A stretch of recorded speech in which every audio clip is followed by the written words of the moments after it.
As we close in on Thanksgiving, this is Barnstable Today for Tuesday, November 25th. Welcome aboard. I'm Mark Mumford, and remember, the meetings that we show you clips from on our program are available in their entirety at the town's website, town.barnstable.ma.us. The Planning Board listens to expansion plans for a small Hyannis car dealership. That's our main focus today. Thanks for joining us. I'm Kevin Friel. Tom Lundquist, who is also a lieutenant with the Yarmouth Fire Department, appeared before the Planning Board in Town Hall last evening in regard to his Cape Cod Auto Connection dealership on Ridgewood Avenue. My name is Tom Lundquist from Cape Cod Auto Connection. And as you had said, I'm expanding an existing auto dealership into our vacant lot that we own in the same piece of property. Originally, I had leased the property for 8 years, and then in April of '07, I purchased the property, and there was a different business in that property at the time, and they have gone out of business. And so I just want to expand into that existing space.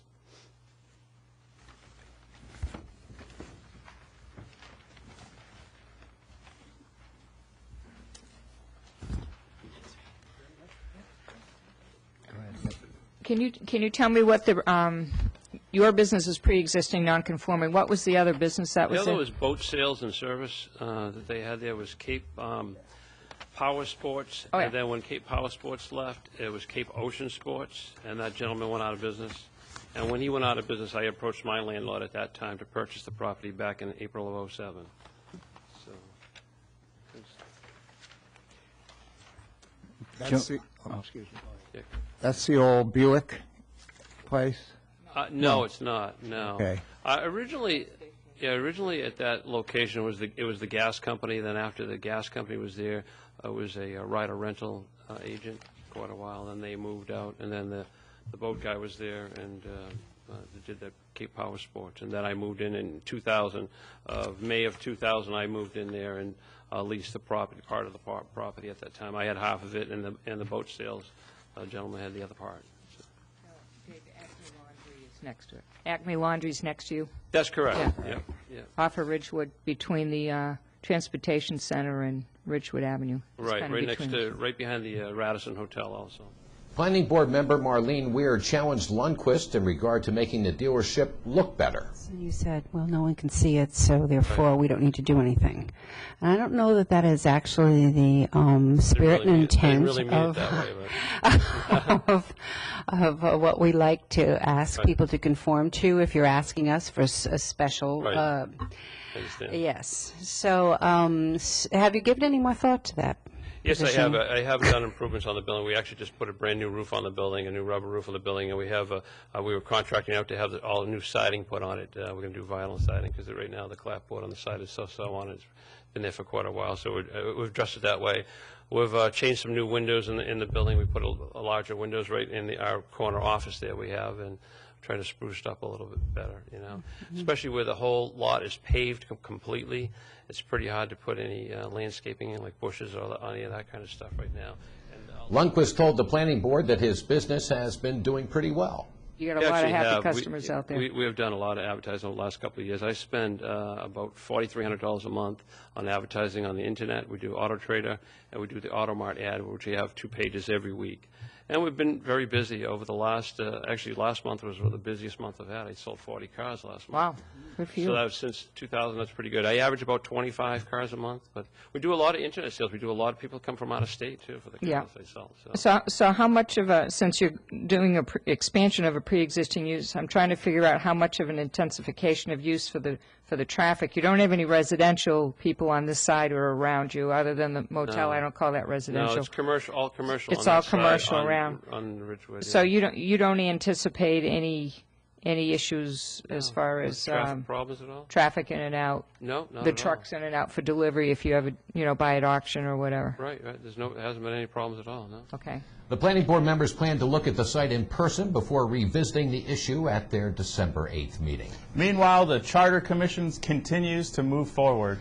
At their latest session in the Growth Management Conference Room on the 3rd floor of Town Hall, there were only 5 members present. That was just enough for a quorum, and one of the points of discussion was dealing with recall elections. Right, and I think that what we're essentially giving Steve as an instruction is that the reasons for a recall have to be limited to some action, not a vote, for instance, where you were simply one of a bunch. In other words, the Jokum situation, I think is generally agreed, should not have occurred for just the reason that people didn't like that vote.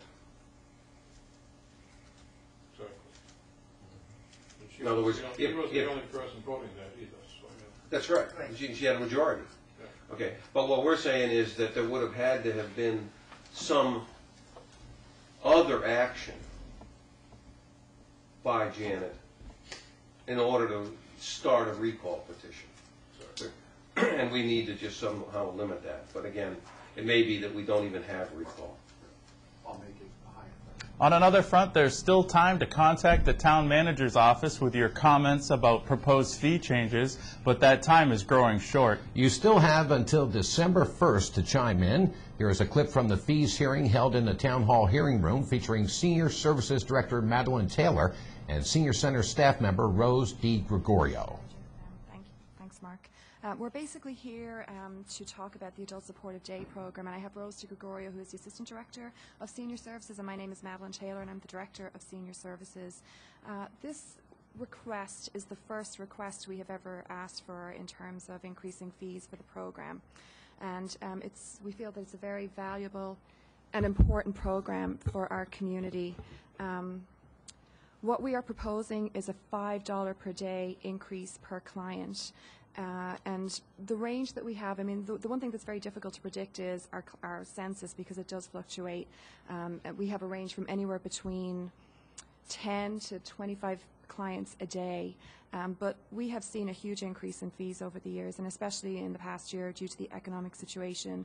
We do transport many of our clients to the program, which is located at the Centerville Rec Building, and the cost of fuel alone has skyrocketed our expenses. And the example that we gave was, just for September, the difference between September 07 and September 08, our fuel expenses doubled. So in an effort to sustain our services and, meet our expenses, we are requesting a consideration for this increase. We currently have a 5-tiered structure. It's income-based. It's determined by the federal poverty level, and the current fee structure for anyone earning less than $17,800 a year, it's $25 per day, and we're proposing a $5 that would go to $30, and we have $25, $27, $30, $35, and $37 is the current fee structure, so it would have a $5 increase. For more on the proposed fee changes, you can find the entire list by going to the town's website at town.barnstable.ma.us. There's a link to the list on the top right quadrant of the homepage. And as is the case with the vast majority of hearings and meetings here in town, you can find the entire fees hearing at the website as well by going to the on-demand section and clicking on the master list of all town videos. Good news in the weather department, where things should be looking up considerably tomorrow, and that should carry over for Turkey Day as well.